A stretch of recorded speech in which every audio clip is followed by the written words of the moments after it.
சாய்பாபாவை வழிபடுவதற்கு ஏற்ற நாளா வியாழக்கிழமை சொல்லப்படுது. இந்த நாள்ல சாய்பாபாவிற்கு பிரியமான 7 பொருட்களை அவருக்கு காணிக்கையா கொடுப்பதனால நம்மளுடைய அனைத்து பாவங்களும் விலகி சாய்பாபாவோட ஆசி பரிபூர்ணமா கிடைக்கும். அந்த 7 பொருளை ஒன்று கீரை. வியாழக்கிழமையில சாய்பாபா கோயிலில் நடக்கும் அன்னதானங்களுக்கு கீரை வாங்கி கொடுக்கலாம். 2வது அல்வா. சாய்பாபாவிற்கு கோதுமை மாவு அல்லது ரவை செய்த அல்வா காணிக்கையா கொடுக்கலாம். 3வது கிச்சடி.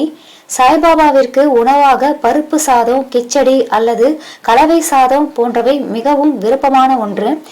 4வது தேங்காய்.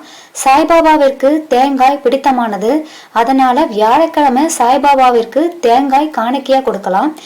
5வது மலர்கள். மலர்கள் கட்டிய பூச்சரம் அல்லது மாலையை அவருக்கு காணிக்கையா கொடுக்கலாம். 6வது பழங்கள்.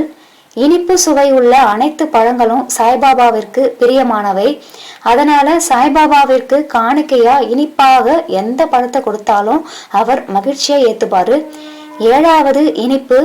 சாய்பாபாவிற்கு பசும்பால்ல தயார் செய்த, அதுவும் பக்தர்கள் தங்கள் கைகளால் செஞ்ச எந்த இனிப்பு வகையும் சாய்பாபாவிற்கு பிடித்தமான ஒன்று.